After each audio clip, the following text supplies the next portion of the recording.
I believe when we're talking about climate policy and climate ambition, we have to talk about leaving no one behind. That is the motto of the 2030 agenda, and that means including women, children, the elderly, and youth especially, because we're the ones that will be affected by this most of all in the future and already in the present as well.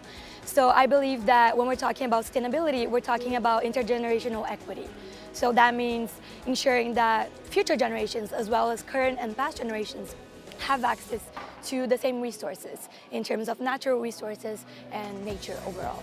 So that is why it's really important that we have youth in the discussions, and that is not just activism, academia, but also in policy. So we need youth in the negotiation tables, we need youth here at the UNFCCC at COP25, because we do have a lot to say. We do have a lot of proposals, and I would say especially in education. When we consider ACE, for example, the Action for Climate Empowerment, we're talking about education, we're talking about public awareness, information, and I believe that is the core of achieving climate action in the future. And youth are at the core of that because most of us are students, most of us are learning still. So if we have people in the Global South, people all over having access to education, I believe we have the chance to have more climate ambition, not just in the 2020 period after the Paris Agreement goes into force, but also after 2030, after we are able to mitigate most of the effects of climate change, hopefully. Those youth are going to be the leaders in the future, are going to be the diplomats, the secretary generals. So it's really important that we have them in the negotiation tables and all kinds of international forums. It's very important. Like I said before, with leaving no one behind, that includes women.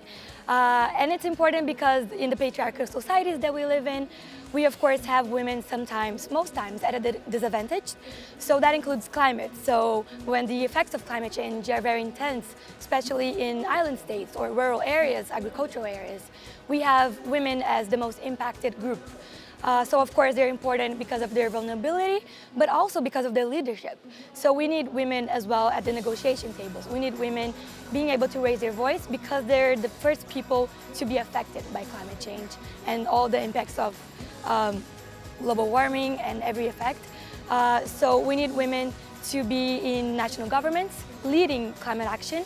And the NDCs and all of those plans that are happening at the national level, because there is research that shows that when women are in leadership roles, we have more sustainability, we have more agreements that relate to climate action. So there's enough research that shows that we do have an important voice as women.